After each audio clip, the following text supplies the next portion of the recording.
been here before. He is the guest of Trinity Reformed Church for the Epiphany Lectures, and he'll be speaking to us this afternoon on social media and the self. So please give a very warm welcome to Dr. Alastair Roberts.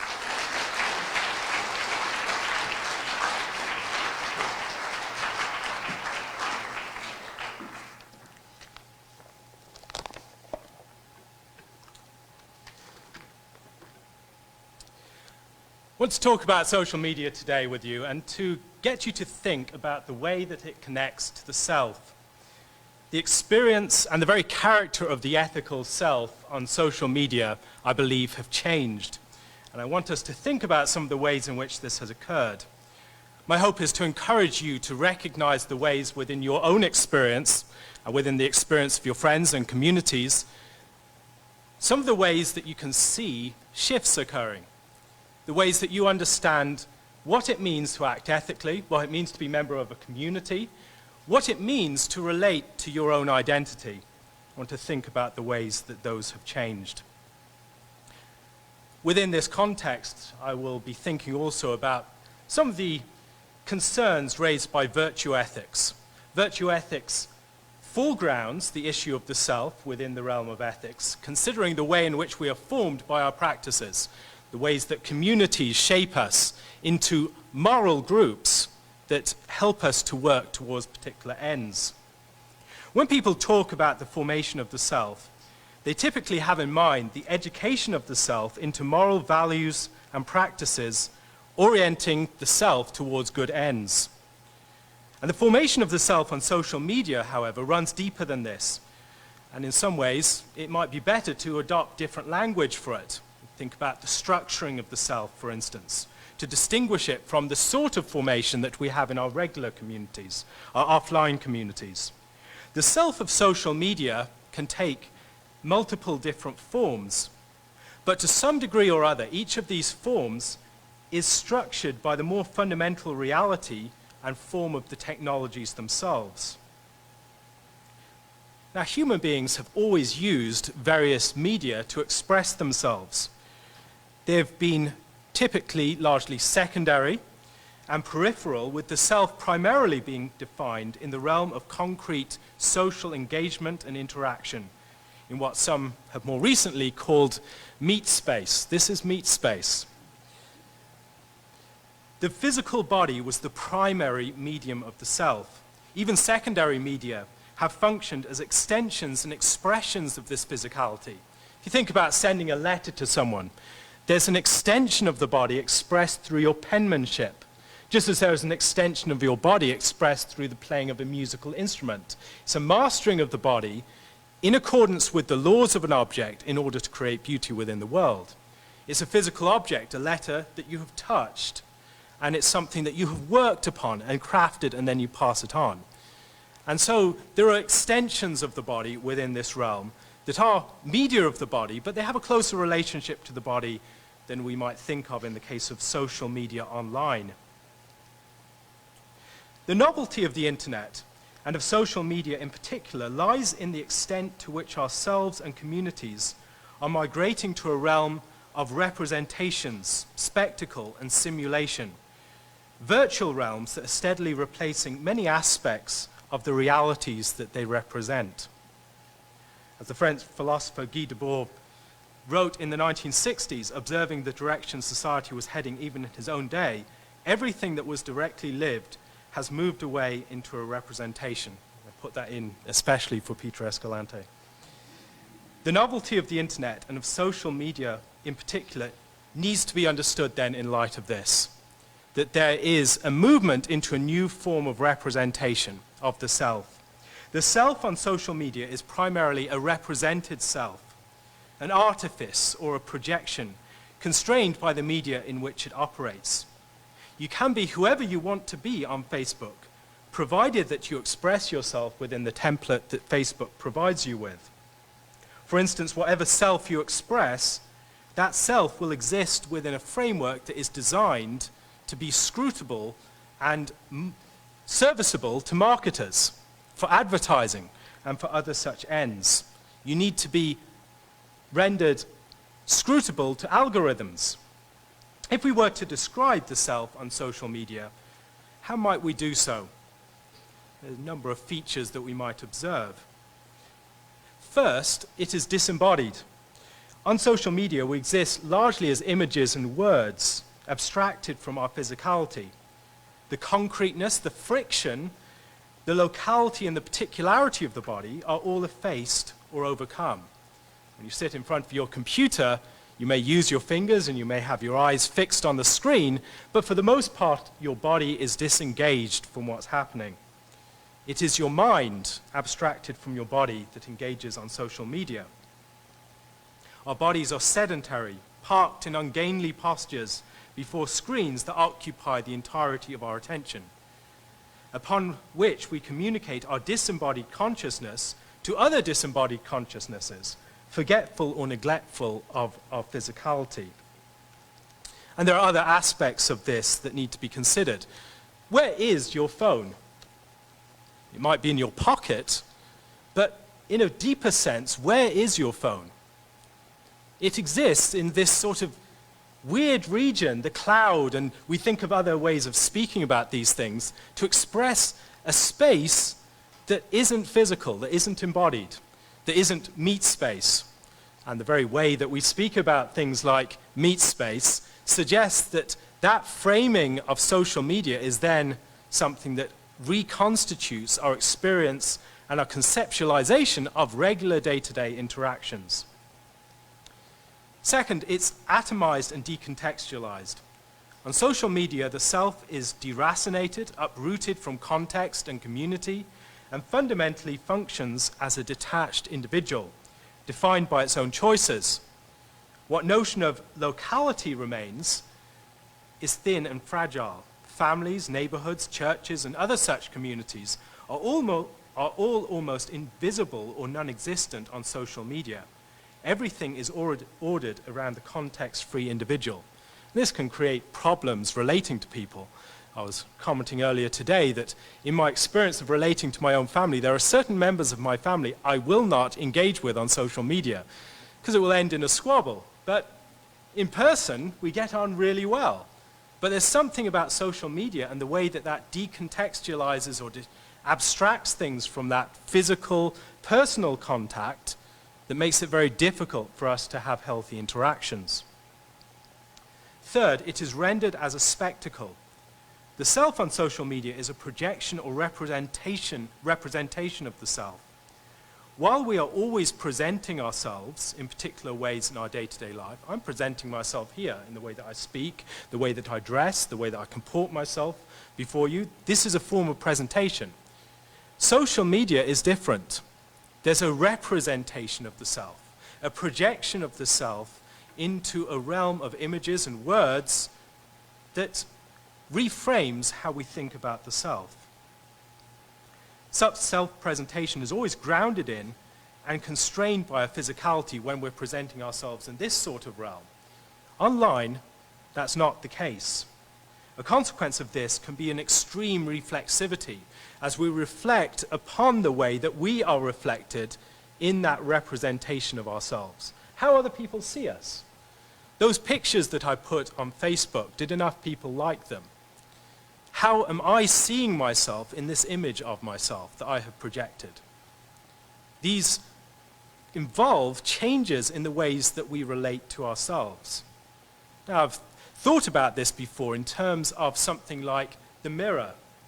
If you imagine living in a society where there were no mirrors, where you did not have clear water that you could see a reflection in, and you just had running water and you had this experience of someone bringing a mirror to your village, it would be a quite traumatic experience.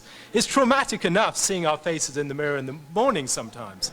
But imagine seeing your face for the first time and thinking, this is what other people have been relating to for the last 20 years. And this is how I'm seen. On social media, it's as if a new form of mirror has been introduced to our society. And we have this anxiety that develops around our relationship with that picture, that representation, that social image that is presented of ourselves. How do people relate to me as I project myself? these are anxieties for us to a far greater degree than they ever were before. And that aspect of the self as profoundly constructed is also important to consider, and we'll think about that in a moment, that we construct this representation. It's not when I'm presenting myself in my bodily form, there's something about my natural givenness as a body and the context that I come from that I can't escape in many respects. I have an accent that betrays where I come from, and there are many other aspects of me that reflect my origins. I have a face that will remind you of my parents, for instance. These things are aspects that I can't just avoid. Online, no one knows that you're a dog, as they say. When we're constantly presenting ourselves within this realm as well, we get things like the phenomenon of virtue signaling. Now, many people use the concept of virtue signaling as a way to castigate a certain group of people over there who are virtue signaling. We are all virtue signaling online, to some degree or other. We are presenting ourselves. Anything that we say is not just a presentation of our opinion and our viewpoint, it's a presentation of ourselves as we want to be seen by others. It's almost impossible to avoid. And so the media itself invites that sort of engagement in a way that makes it very difficult to engage faithfully with the world. Now, I like to think about this in terms of exploring the image of the mirror a bit more. It's like a two-way mirror. And a two-way mirror works when you have a very bright room and a dark room. And you can see through the glass on one side, and on the other side, you just see a mirror. And it's as if social media is turning up the lights within our realm of discourse. So increasingly what we're seeing is not out into the world, but we're seeing our own reflection. What does saying this say about me? And that sort of discourse on social media explains in part why we have so many tensions. Because we are representing ourselves. I'm making an image of myself in the articles that I respond to, in the events that I speak about, in what I say about them. I'm constructing an image in people's heads, and that's me. And I've become deeply aware of all the signals that I'm sending out, and I want people to think well of me, so I think about crafting those in a way that sends out virtue signals. This is who I am. I'm a good person. I react to the right things. I am outraged about the things I should be outraged about. I support the causes that I should support. I'm not silent about things. I speak up on everything. Fourth, the social media self is submerged in socially saturated environments of mutual display. Yet it lacks both true community and genuine solitude. You're never truly alone, but you're never truly with people either. There's that realm of in-between where you're constantly aware of how other people are seeing you, but you're never really with them. And I think we feel this tension within ourselves when we try and communicate online. We feel this sense of isolation and this urge to connect with people, but yet the futility of that. We can never truly connect with people in the way that we want. The internet does not truly belong anywhere. Yet it also lacks robust self-definition. The self online is highly susceptible to external influence and pressure, as it is without external and internal rootedness to resist the movements of the crowd. It's not grounded within a context, and so it's very vulnerable to the movements of the mass. It's not rooted. Fifth, the social media self is the cookie-cutter self of the universal individual, variously cosmetically customized as a means of self-representation. Online, the rich variegation of real-world selves is lost as all selves are rendered fundamentally comparable and commensurable. Many aspects of our humanity are obscured or rendered invisible as a result. You don't really see age online. You see the way different people from different age will react, but you don't see true intergenerational interaction. When you try and render your life of your church online, it does not look like your church. You don't have a sense of the role that a pastor plays within the life of a church online. We're all individuals. And so it's very hard to render the life of a community in a way that is faithful to its truth. Family. We can connect with our families on Facebook, but what does it mean to be a family online? To have that unity and belonging and that community and that living together? Is there anywhere that we really live and exist and have a root and a place online? Place doesn't really exist online in the same way. Disability, poverty, neighborhood. You don't see these things online in the same way. They're all difficult to perceive on social media, where every profile is much like any other. Sixth, no longer embedded and grounded in community. Online, the self can become a consumer of community. The givenness of community, a sort of gravity that grounds the self in its context and in its group, is lost. Individual choice becomes the overriding principle governing everything, and is no longer held in check by a strong belonging. Yet the power of community lies largely in its unchosen character. You don't choose your family.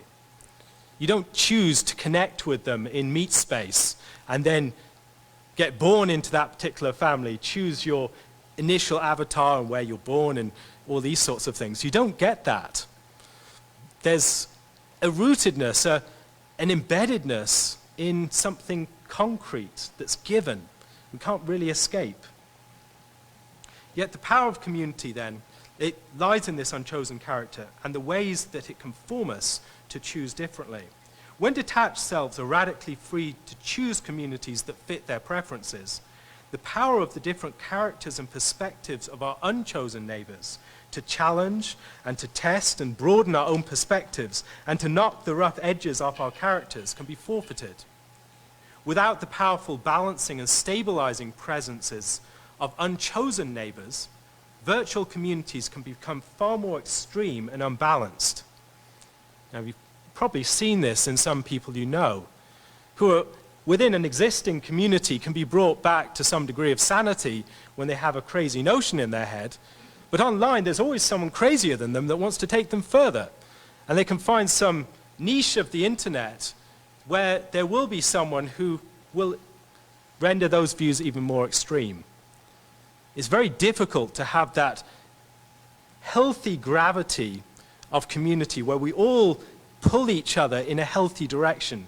We need each other. We need people who are different from us, who bring a different way of viewing the world, different instincts, different preferences, different senses of what is important.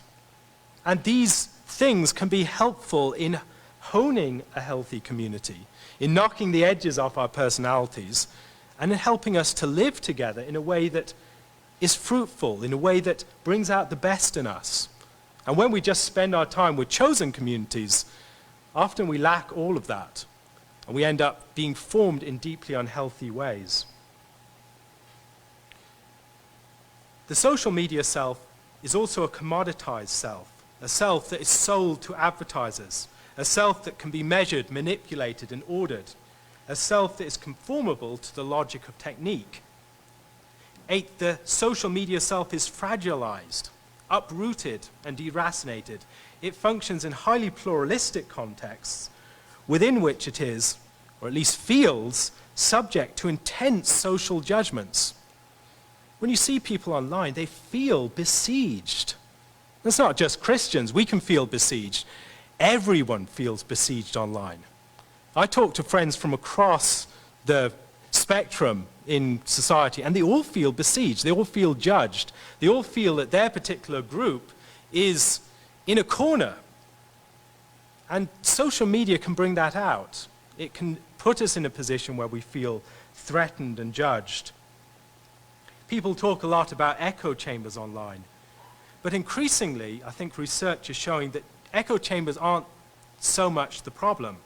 Rather, the problem is that as we become, it's the feeling of being threatened as we enter into increasingly alienating engagements with other people, where there's no mediating context to break down that sense of threat.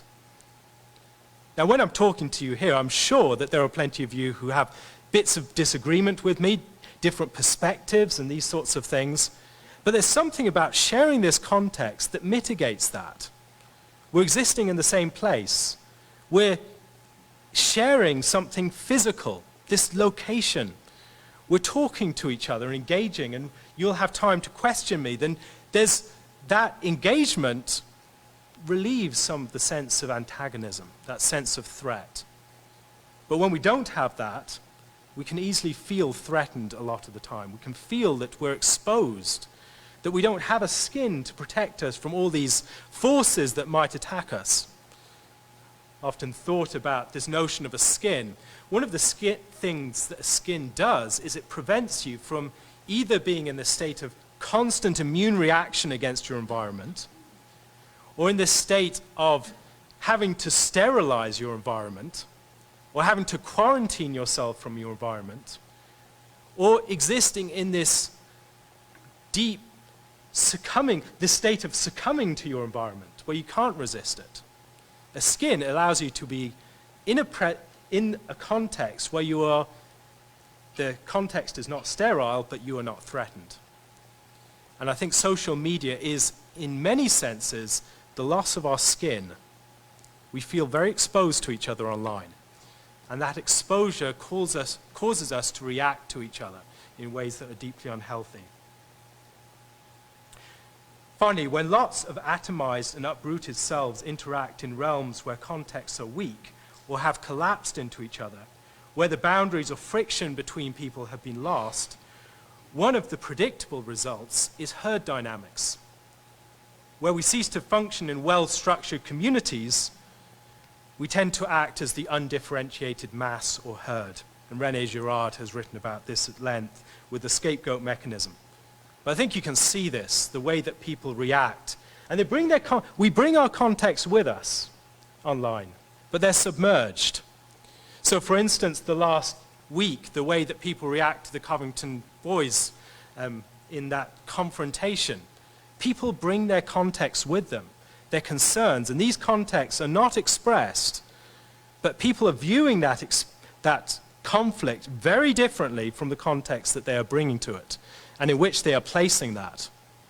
And when we do not have a sense of the context that we are sharing with people or not sharing with people, that communication becomes fraught. It becomes something that is very difficult to dig down, to expose the context that are at play within our conversations. The context are controlling the conversation, but we can't dig them out.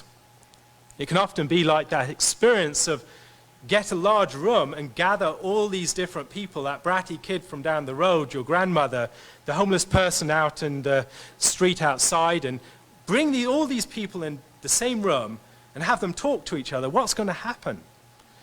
People are going to end up in an argument probably because we divide ourselves into contexts in part so that we can know what we share with people and we can communicate in differentiated ways from context to context. Online, that's very difficult to do. So what does this have to do with the formation of the self? If we are to think about the formation of the self, it's imperative that we consider the structural framing of the self on social media. We must recognize the character of the virtual self as a representation and reflect upon the unhealthy relationships that can develop between this self and our immediate embodied and localized selves. Not least in the way that we look at ourselves. Have you truly had a holiday before those pictures are shared on social media and liked? That sense of not truly experienced this until it's been rendered in that virtual realm and registered there. Social media has become, and someone like Slavoj Žižek would talk about the big other. It functions in some way that compensates for the lack of that, the loss of that. Whereas formerly we would register our existence against the big other in other ways, a sense of God and other things like that, that give a sense of a reality to which we are referenced. Now social media can fill that gap. We need to consider the way that it does that and structures our identities in the process. Before the self can be properly formed, it needs to be structured. An uncritical posture towards the reality of selfhood in social media leaves us ill-equipped to understand the fracturing and the fragilization of the self that many people experience. The rising prominence of the virtual representation of the self on social media is an event that merits close attention for people who are concerned with virtue ethics, for instance. Something I've found within our society that may be explained in part by social media is our increased focus upon performativity. Your identity has to be performed in a radical way. My identity is something that must be increasingly and overtly acted out. And if I'm not acting out my identity in a very pronounced sense, then am I really what I claim to be? If I'm not acting out a stereotypical masculinity, am I really a man? These sorts of questions, I think, are accentuated by the realm of social media, where we are constructed, represented selves, where we no longer have the givenness of belonging to contexts that give us a sense of belonging and identity. And the result is an insecurity that then needs to be compensated for by acting things out in a way that's far more extreme than we would have done in the past. And that insecurity is something that I think increasingly we feel at some level. If we are engaged in social media, this is something that gnaws at us too. The emphasis that something like virtue ethics places upon community for the formation of the self needs to be considered also when approaching social media. What does a virtual community look like? We use the language of community all the time. What is it? What is a community online? It's not entirely clear. Often what we call communities online are contexts of discourse and a sense of identity with other people that when you actually put a light upon them, they seem to evaporate. There's nothing much there at all. Other times we feel a sense of deep belonging to these things. They have deep impact upon our lives, some of the people we connect with online. So there's something there that we need to understand what it is. An uncritical posture then is dangerous here, because if we're not aware of how these things are shaping us, then we won't be able to act within that realm in a way that is shrewd, in a way that is wise, in a way that is alert to the dangers. If social media is, as I've argued, a realm where we lack the capacity to be truly together and truly alone, what does this mean for the formation of virtue that has often depended greatly upon both of those things? Upon belonging to a community of practice, where things are repeated time after time. There is a rhythm to life. Is there a rhythm to life online? Increasingly, our media are divorced from any sense of temporality. It's not even this experience of day after day you have the news that you receive at a particular time in the day. It's not punctuating set points in the day. It's all the time. We're existing in this cusp of the crashing wave of the now. This moment.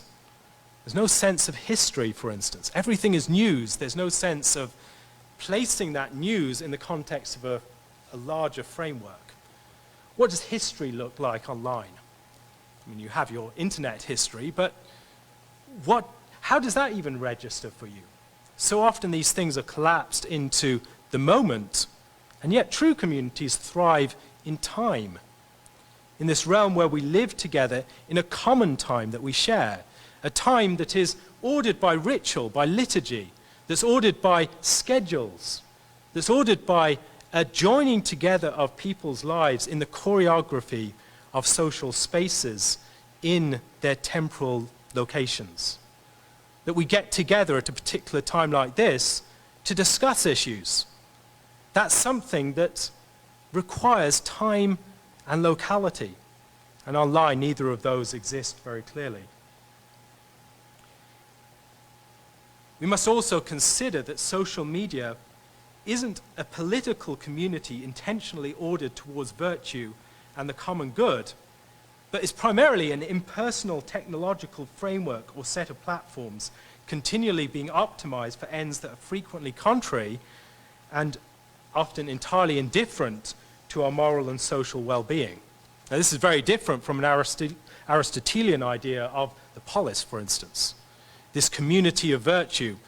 What we have is a technological space that we are just rushing into and existing within, but yet there's no way in which we're being formed together within this, in a way that's healthy and considered. Many people feel, and I think I certainly feel, I'm sure some of you have felt, ways in which your habits and characters have been poorly formed by social media. The way that when you're bored, you reach for your mobile phone. That sense of always being connected. That sense of needing to be part of that larger conversation. And if you're not part of that larger conversation, you're cut off from humanity in some way. You need that access to Twitter, to Facebook, to Instagram, whatever it is. And the danger that we can have in response to this is we fall into the trap of a sort of moral heroic individualism. That we think the response is just to get better social media habits, that I need to control my phone use. That's important. But we also need to think about the media themselves and the way that we use them, the way that we form communities on them, the sort of media that we create. And our failure to do that, I think, is one of our problems. The true development of virtue requires not just a consideration of my individual practices, but consideration of the good of the city, the community, the way the community is forming us, the environment that we create around ourselves. And as Christians, I think, within this day and age, we are increasingly seeing ourselves formed by environments that are beyond our control. I believe we have this sense of environments that are, as it were, this logic that's been set loose in the world, that has slipped our grasp. Now, we're used as Christians to thinking in terms of struggles of good versus evil. But what we need in these sorts of cases is often the shrewdness of the serpent to overcome the dynamics that are based within these logics that we have set loose in the world. Technologies that's very hard to harness for human good. We don't know what the internet is yet.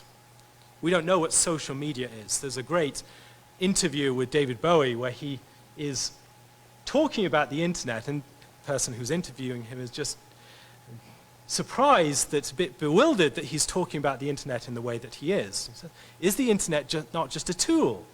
It's just another technology. And David Bowie responds, it's an alien. We don't know, it's an alien life form. We don't know what it is. And it's going to change everything. And in many respects, he has a wiser and a better understanding of what the internet is, what our social media are. We don't have a clue what they are yet. We have to live with them and see the ways that they work out over time. And do that in a way that's shrewd, in a way that's circumspect, in a way that shows discretion and what we adopt, what we don't adopt. Recognizing that we'll often be sucked into these things. Facebook is a lobster trap with your friends as bait, as someone has called it. There is a way in which we can get sucked into these things because so much of the life that once existed in this sort of realm has migrated to social media. And so if we don't participate in that to some extent, we feel alienated, cut off, we feel isolated. The internet and social media hold out to us the possibility of radical freedom and the removal of limitations and bondage. But yet, if we think carefully about what freedom means as Christians, and also as those who are thinking carefully and philosophically about what freedom is, it's not just libertarian freedom, the removal of boundaries and external obstacles. A freedom is found in a proper comportment to the world that is able to act in the world with a far greater virtuosity than the person who has not learnt how to comport themselves to the world. The musician has a greater freedom when put before the piano than I do when I'm told that I can do whatever I want. I don't have the skill to master that instrument. I haven't mastered that instrument. And so as a result, I don't have the freedom. We need to think about our technologies in a similar way. We think that the collapsing of boundaries, the removal of obstacles, the elimination of friction, the extension of possibilities, the amplification of powers, the speeding up of processes, the vanishing of distances, the overcoming of the constraints of the body. All these things, they promise us liberation, yet we find ourselves the victims of new habits, vices, frustrations, fears, pressures, powers, limits, and obstacles. For instance, we talk about free speech and the significance of the ability to say these things online. But the ability to speak more publicly, for instance, has also meant that our words are scrutinized to a far greater degree. You say something and the boundary between public and private has broken down. What you say on Facebook in your private friendship groups could lose you your job. What you say on Twitter is something, where does that exist? Is it public space? When you think about the sort of discourse that we're having here, this sort of discourse would be nearer to a public, official, authorized discourse in the past, and there would be ways in which we knew how to deal with it, to position it. Online, I can speak on Twitter and I can reach a far greater audience than the people within this room. And yet, that may just be a tweet that I fired off in the middle of the night without actually giving any thought to it. Yet that can weigh more, it can be broadcast more widely than anything that I speak in an official, authorized, or formal capacity. That changes things considerably. And we don't understand how that can be an obstacle to freedom, as well as granting certain freedom along with it. We need to consider both aspects of this. Freedom from obscurity then leads to exposure to scrutiny, to the ways in which powers will look at our information, the things that we say, and seek to master us through that. Freedom from solitude and isolation has brought about a stiflingly dense sociality where we feel exposed to people's judgment all the time. That's something new. Freedom from barriers of status and expertise where anyone can speak anything and no longer be barred because they don't have the right credentials or letters after their name. That has led to a great deal of confusion and craziness online because there's no longer a sense of what is a credible voice, what is a trained voice that has expertise, and what is a voice that's just speaking as the barroom expert, the pub expert. We have lost a sense of the significance of having people who are trained and tested before they speak. Freedoms from the prisons of our bodies has allowed us to converse with people without being constrained by the limits of locality. But in downplaying the part of our body in social discourse, it's also rendered the bodily order of action increasingly invisible and the order of opinion increasingly dominant. The world of the internet is a world of words, not of actions. And the people who speak words the best, the people who are able to communicate in a way that is appealing to the largest number, rather than the people who are actually acting out justice within the world, can often be the most effective online. The more that you're engaged in actual work within your existing local concrete community, the harder it is to be a presence on social media. And that conflict between how things appear online and how things actually are in the realm of concrete action is one that we feel more tense. It's a more intense thing than we've ever experienced before. I'm sure you know within this community the breakdown between the reality of the community and the optics of the community online, how the community looks and appears from the outside. That tension is something that can be quite keen because we've broken down the connection between words and actions and between images and this concrete realm that is being represented. There are other ways in which we've been supposedly freed. The obstacle of physical distance has produced a world where context is even thinner, and when there are even fewer places to take distance from the crowd. It enables others to follow us wherever we are. I may be alone in my room, but my phone means that the crowd follows me. I feel exposed. If you read something like, I've thought about this in the past, when you read old novels and try and imagine their plots taking place in the age of social media. Derbyshire still has patchy internet contact and also mobile reception, but can you imagine Pride and Prejudice taking place where there was Facebook in the local pub, where Elizabeth Bennet goes to Derbyshire and then she can go to a local pub and get internet reception and sort these things out on Facebook with Jane? It wouldn't happen in the same way. There's something about the sociality and the ability to break with that and enjoy solitude that allowed for personal development in that case. What are some of the ways in which our social media exposure to the crowd, wherever we go, prevents us from growing? That realm of solitude where we can step back, where we can consider and we can respond, that's increasingly denied to us by our habits and by our media that have encouraged those habits. And I often wonder how our personalities have been limited by that, how my own personality has been limited by that. I see a lot of ways in which I've been liberated by social media to connect with new people, but that connection also can come with dangers. Freedom from the exclusivity of old communities and exposure to greater diversity can be very good. It can open your mind. It can expose you to a way of looking at yourself that is illuminating, helps you to see how other people see you, and enables you to change as a result of that. That can be illuminating and powerful. But if not handled well, and I think we are not handling it well, we can see the tensions and the antagonisms that just develop around that. The hatred that can be bred in those sorts of environments. Social media is not going to go away, nor are any of the problems that I've outlined. Indeed, we should expect many of them to be exacerbated in the future. It would be an irrational move to just abandon social media altogether. But for individuals, I can see why it might make sense. There are ways in which having that hermit in your village is a good lesson for everyone else.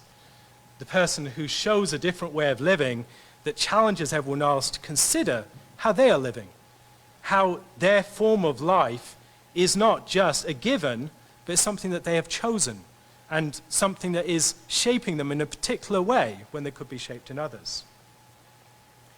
Highly selective use of social media, or more general or periodic abstaining from them, may do us all a lot of good. Indeed, we may be better off in communities where many, but not all, members largely abstain from social media. We need to consider how this has shaped our actual communities, when so much of their life has migrated to social media, and so much of the representation of the community within that virtual realm has led to confusion in the actual dynamics in real interpersonal meet space interactions. That failure to consider that, I think, has left us poorer off. We need to learn to resist the inevitability and the imperative of technological progress. The more recent forms of social media are not necessarily the best. I've often found retreating to things like email groups and the old forums that you used to have, they can be a lot more functional than the more social and dynamic and fast-moving forms of social media that we have today. We need to consider what media serve us as human beings in our way of interaction. The positive opportunities presented by social media are vast, and those who abstain from them on grounds of principle don't merely avoid certain dangers, but also miss out on much that is good. And so we need to consider that other side. Directly lived society is not just out there waiting for us to return to it. A lot of it has moved to social media. And so we need to consider, if we're going to be connecting and relating to our neighbors and our families and others, we may need to do that in the realm of social media. We may have no choice but to do it there. Its members and activities have increasingly relocated to the virtual, and the danger is that we'll just languish in their neglect and absence. While we should seek to revive certain aspects of such a society, even achieving this will require engagement with the virtual. Rather than simply rejecting social media then, which would require both disengaging from our neighbors and forfeiting remarkable opportunities, I believe we should be inventive and imaginative users and creators of social media, considering ways in which we can make the most of the technological possibilities without succumbing to the unhealthy tendencies. And this is not going to be easy. This will require the coordination of robust communities, real-world communities like this one. Strategic and tactical consideration of what works and what doesn't work, what brings out the best in people.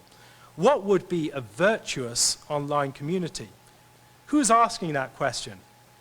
Well, I think increasingly people in Silicon Valley are asking those sorts of questions as they see some of the effects of their initial efforts and how that has led to a lot of different damage within even their own families.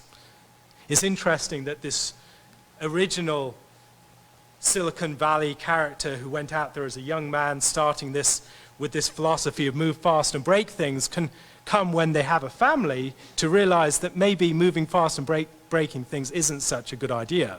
We need to consider the Chesterton's fence. Why is it there in the first place? Why do we have these social structures, and how do they bring out the best in us?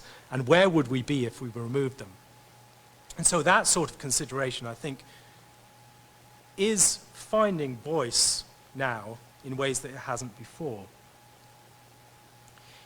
If we recognize this significance of community, and if we recognize the way that virtue is a communal work, not just an individual one, we will not approach this just as individuals and mavericks, as heroic characters who are going to overcome the evils of social media by ourselves. We require other people around us. If we recognize the insufficiency of social media for supporting communities of virtue and the dysfunctionality of a selfhood pursued in a realm of shallow representations, we will receive a salutary caution against placing too much weight upon it. But this does not mean that we abandon it altogether. I find the idea of social media as scaffolding helpful. You don't want to live in the scaffolding. But yet, if you use scaffolding well, you can construct far more elaborate things in the real world. I would not be speaking here today were it not for social media. There are a whole series of events by which I was connected to other people online, encouraged to think about ideas I was not exposed to in my immediate context in the same way, and brought into real-world communities and interactions that I have social media to thank for. And we need to consider how a careful use of social media provides that. It is scaffolding. And if you use your scaffolding well, you can build far more elaborate and beautiful edifices within the world. But it's a terrible thing to live in. It's a completely unsuitable place to make your home. Social media can be used to create concrete and directly lived connections and interactions where they would not have otherwise existed. And finally, healthy use of social media will be nigh impossible where users are not directly embedded and deeply embedded in robust and weighty communities of virtue that are concrete, physical, and local. Communities like this one. If you want to function in a healthy way on social media, you need to be grounded in this sort of community. It's so much greater when we're exposed to powerful forces pulling us away towards abstraction, atomization, and alienation. Strong communities ground us and equip us with the necessary habits, virtues, and disciplines to navigate contexts that are unable to form the virtues that healthy users of them require. So Google, for instance, is great for finding certain material if you have the ability to recognize those internalized editorial skills, to recognize what is reliable information, what is not, what is a good source, what is a bad source, who is a wise commentator on this particular issue, where this fits into the broader scheme, the scheme of knowledge. When you have that, Google can be a great tool. But if you do not have that set of skills, Google can be a great danger. It can atomize things and detach them from their context. The church, then, must be a community of such a kind for Christians, firmly tethering them to a stable and secure reality, lest in an unchecked ascent into the abstract airiness of social media, they were to float away entirely. Or to use a different metaphor, it's like the boat from which oxygen can be pumped to submerged divers, preventing them from drowning in the abyss and providing them with somewhere safe to which they can resurface. Thank you.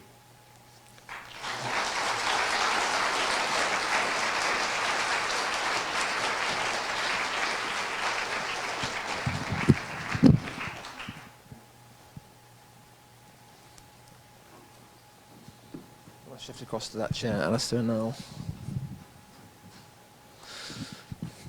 I think you just called me a hermit. That's fine. You're from England. We all need one. We all need an English hermit. I feel valued. One of the striking things about a lot of what you said is the time frame in which we're speaking. Yep. Social media is a term that is it's probably about 20 years old. People argue about who first used it, but it's in late 90s. And what it is like now is radically different to what it was like back then. So you have this change of pace and development that everyone's trying to keep up with and utilize. And you've talked about the danger of how that media shapes us as an individual. Yep. That danger. And need to be grounded in communities. I think once the jury is still out, is it not, on how social media shapes communities and damages communities. You talk about this community being a strong community, which it is, but it's also a very connected community. Social media is a strong aspect of it. And is it not safe to say the jury is still out? Time is a great judge on how that happens. So just saying being grounded in a community may not be as strong a safeguard as it like. So can you think about that for a little bit? Normal human communities move at a particular pace. There are changes that occur over time. And usually we have enough of a stability over time that wisdom can be passed on. When you think about social media, there's one of the reasons social media is driven by the young is because it moves so quickly. And so the people it belongs to are the most adaptable people.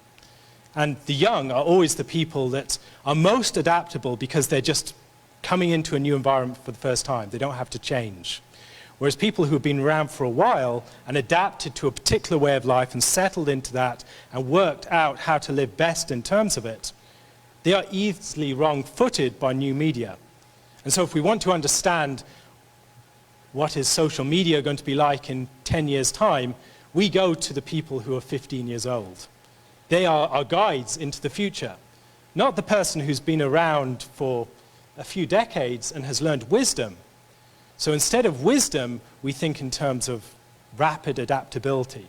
We think in terms of forms of life that set the patterns for those who exist within them, rather than people who have learnt how to live well within a certain way of life. And that leads to a breakdown of the relationship between the generations, where nothing is clearly being passed on in terms of wise and good patterns of life. And that speed of change, we may no sooner have adapted to places like Facebook than Facebook is wiped off the map. I mean, Facebook increasingly feels like a huge zombie bestriding the social media environment. It's no longer the force that it was. I remember when Facebook first came around in around 2005. This has not been around for long, but it seems to have gone through a whole life cycle in that time. Other social media like Snapchat, their life cycle is even more rapid than that. And when we're considering what it means to live as a healthy community where there are patterns of time that work out and where we live within time, where we can have a sense of being contemporary with other people, where we can have a sense of our distemporaries that are passing things on to us and we'll pass things on in turn, that is broken down in various ways online. It's very hard for us to look back before the age of social media and imagine what it was like. Even those of us who were there, it is such a strange and alien world to us. But yet the world that we're living in, though strange in many respects, has been familiarized to us in a great many ways. So a piece on Ribbon Farm where Venkatesh Rao talks about the experience of new technologies being familiarized by existing metaphors. So when you think about the technology of the train, it's connected with the old technology of the stagecoach. And there's a certain metaphor that carries over. So the experience of being on a train is not for the first people that disorienting experience. There's a sense of disorientation, but it's not as disorienting as it would be otherwise. The experience of flying in a plane, you're in an aluminium can that's going through the air at 550 miles per hour. That's a strange thing to be happening. And yet there's something about it that does not feel strange to us because we've been accustomed to it by other experiences that we're used to sitting in a bus or a car, and it's an extension of that. And social media, Facebook is an extension of your school yearbook. It's growing off these existing experiences that maybe dull us to just how weird this future that we're living in it actually is. When the future comes to us, it is not experienced in this radical, strange way that you often can have in science fiction movies, but in this familiarized way that disguises just how alien it is. And so we are living in this alien world with this alien media that David Bowie talked about, but we don't realize just how alien it is. Okay. I'm going to open the floor to questions now. I could keep going. Pastor Wilson, straight up there. Agreeing with your conclusion and taking your central point and agreeing with that, that uncritical adaptation of any of this stuff is dangerous. 1,000 amens to that.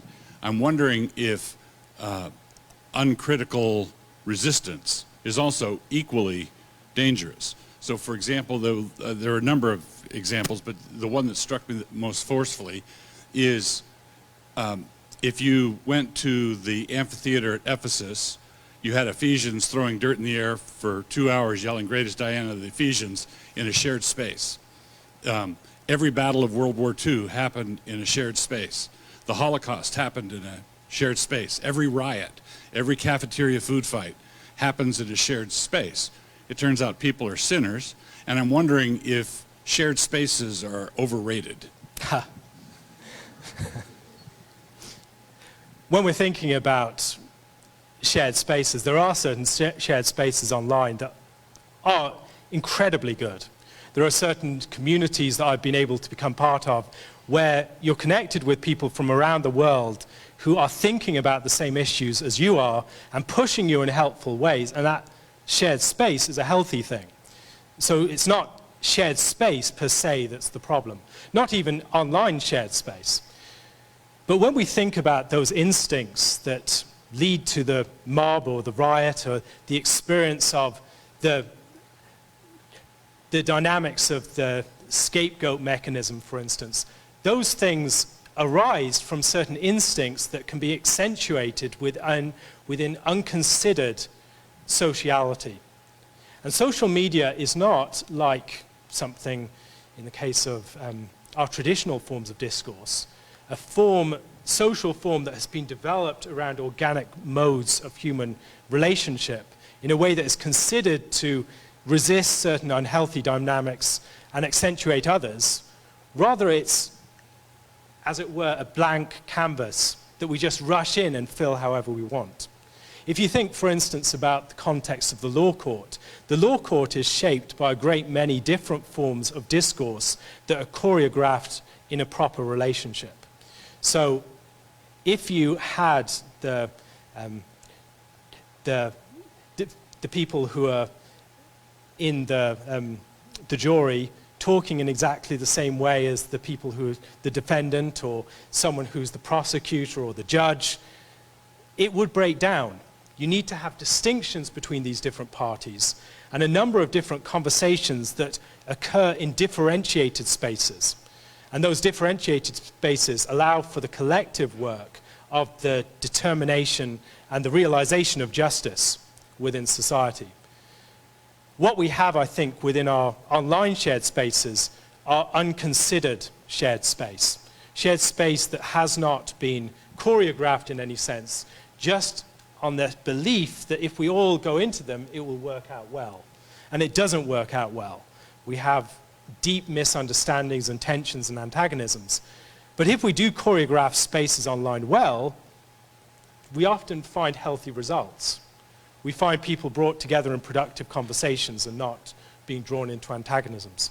So I think your point about shared space per se isn't a wrong thing, isn't unhealthy. I completely agree with that. But I think there is something about social media that, as it is primarily a technology that we are inhabiting as our communal space, rather than something that has been a set of practices, laws, contexts, and other things that have been ordered around organic human forms of communication and deliberation. For that reason, it has not given the thought to the modes of human dysfunction that traditional modes of shared space generally have. Bobby at the front here.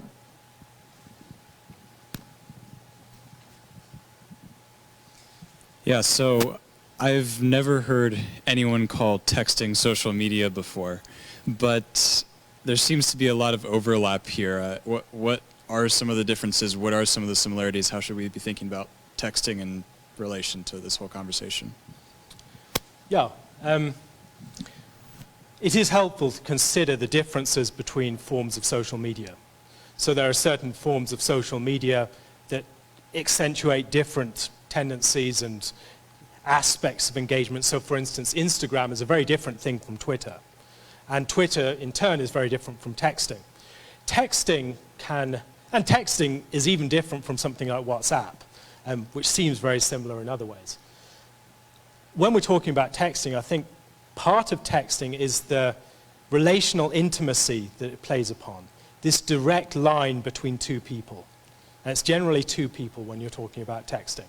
That sort of connection is one that tends to saturate our time with engagement with other people, whereas formerly would have a lot more solitude.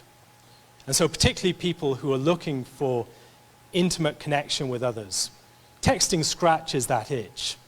If you send out a few dozen texts during the day, you feel you're never detached from other people around you. You feel that sense of connection, personal connection, not just a generic connection to the larger conversation of the world that you might have by reading and discussing the news on some websites, but texting is more personal.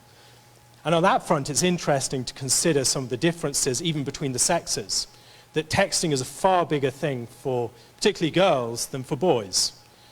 Boys, something like Fortnite is a big thing for boys because Fortnite is doing something together and sharing that space within that realm of shared action and demonstration and proving yourself within that realm. And it plays to certain instincts in ways that are natural instincts that can be good, but if handled wrongly, can be deeply dysfunctional. So texting, I think, would be, I hardly ever text, so I'm probably not the best person to speak to it. And when we talk about texting, our phones are not the same things as they were 5 years ago. Our phones are increasingly devices that perform a vast range of different functions. And so we have the root metaphor of the phone. You can maybe think about the old rotary phone and connect that with the modern form of the mobile phone. But the mobile phone is an alien in your pocket. It's a device that is nowhere and everywhere. It's connecting you to this vast world and uprooting you in some sense from your context. It can fracture the social fabric within a meal table or something like that. So texting is part of that, but I'd want to connect then texting with the wider world represented by the device that it functions on too. But yes, I would maybe talk to someone like Tony Reinke, who's given texting in particular more thought. Okay, James was next. James, good.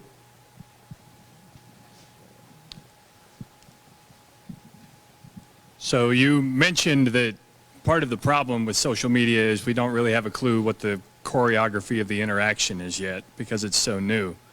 But we've had analogous, at least, or similar inventions that have been around a long time. Movies, radio, the telephone, the mass press.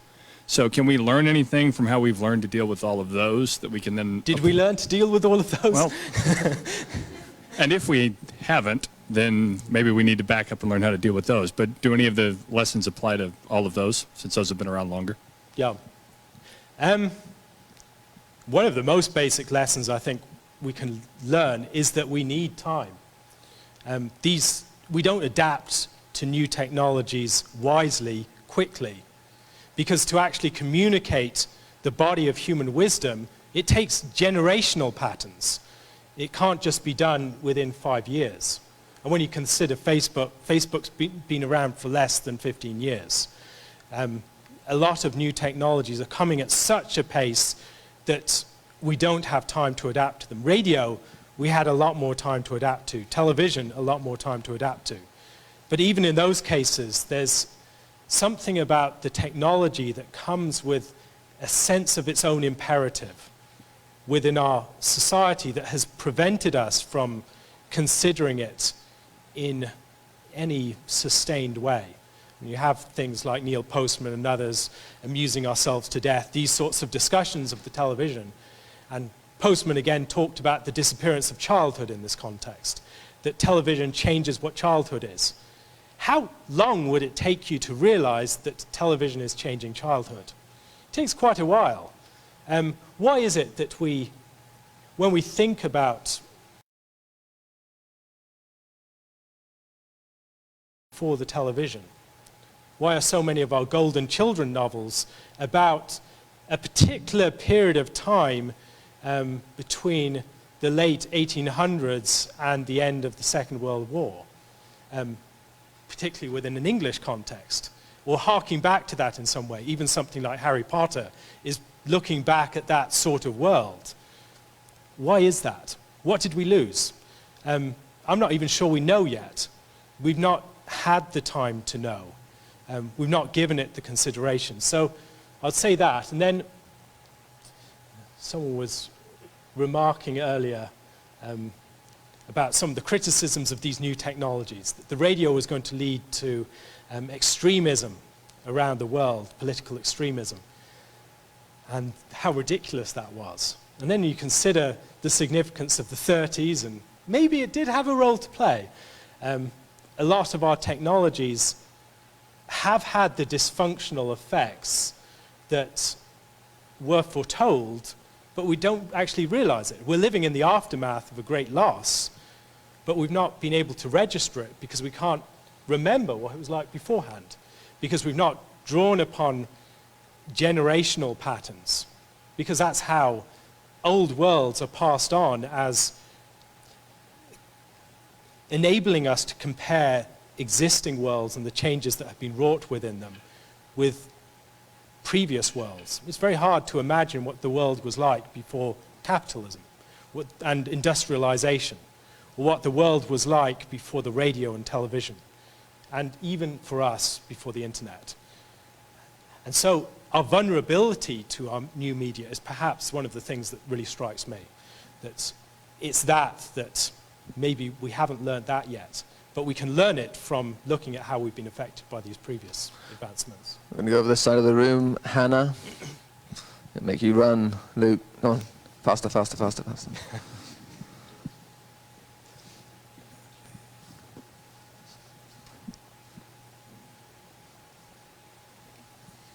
Hi, so I have a question about evangelism over social media, and I'd like to know your thoughts about being proactively abrasive online in order to spread the gospel in the face of the onslaught of information in people and ideas? I think there are... Paul talks about being all things to all men. The problem with social media is you have to be all things to all men at the same time. You just can't do that. And I've found on social media, I've annoyed a lot of people by trying to speak to particular contexts and particular people. Because when you speak to one group of people, you will alienate others. Now, in my actual day-to-day life, I have friends from across the spectrum of society who made a pact: we do not follow each other on social media. Or if we do, we don't interact with each other, because we know it goes badly, and it breaks down actual interactions in person, because we can't be all things to all men at all times. It just does not work that way. That abrasive personality, I think there's also ways in which it can expose. So much of the internet is about optics, how things appear. It's a sort of PR campaign for our personal brands. And the tension between the optics of people online and who they actually are in person can be profound. As I mentioned earlier, there are some members of my family I feel alienated from online. Their brand online is just one that I find unpleasant. But in person, we can have deep friendship and community.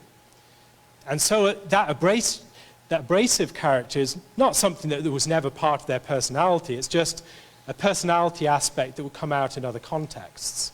And the compartmentalization of that is not necessarily a disingenuous thing.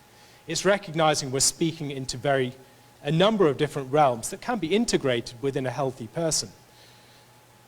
Then that abrasive personality online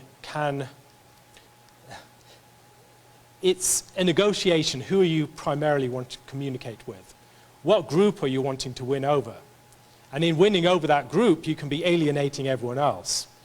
And perhaps what might be best is bringing together a lot of people with a different sort of engagement online and working alongside them. We don't all have to die on the same hills. I have some friends who are gifted at being friendly with just about everyone. People who can befriend oddballs from across the spectrum. And they can do that online too, just be really personable. But they're not able to push things and challenge people in the same way as a more abrasive personality.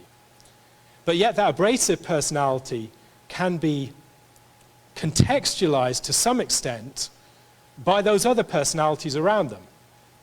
So for instance, when you see someone in your community who has a bit of an obnoxious personality online, but you know they're friends, they're not actually that obnoxious. That's contextualized by the other people they know.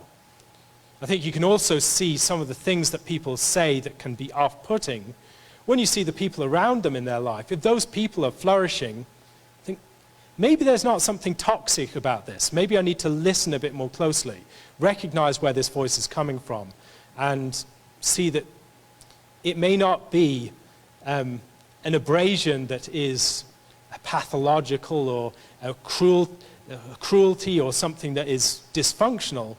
It may be a challenging voice that is designed for a particular audience that would not hear something else. And so I'd suggest within a community, you need a lot of different people around each other, using different types of engagement alongside each other and supporting each other within that.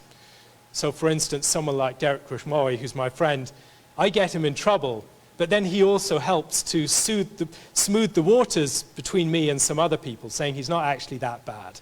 And that helps for me to get through to some people who would not listen to me were he not my friend. And having a group of friends around someone like that can help that abrasive word that needs to be heard in the right way. Danny, last question. Has to be quick. Very quick. I suspect that's directed to me more than to Danny. No. Do you think that because you're forced to construct a version of yourself on social media, do you think there's an inherent form of bearing false witness in social media? I don't think it's inherent. I think there are great dangers in that direction that face us online that we would not face to quite the same degree offline. You are concerned to be approved by a community that is judging you to a far greater degree than would otherwise be the case. Whereas if you can say things in the right way to different people in different contexts, there are ways you can hold those views that might be offensive to people if voiced wrongly in a way that is far more appropriate. I mean, there are people who are very close to me who are in same-sex marriages. Now, I'm very strongly, on principle, opposed to their union. That's a difficult thing to express in certain contexts. It's difficult to express online without having established a context with that person. And often that's what we have to do. We have to invest in the commons of that discourse with that person so that we can draw on it by saying when we say something controversial or objectionable, but without collapsing the context entirely. So I'd say there is always that tension and that temptation in a keener way online. But I don't think it's inherent that we will capitulate to it. Okay, Dr. Roberts, thank you very much indeed. Thank you.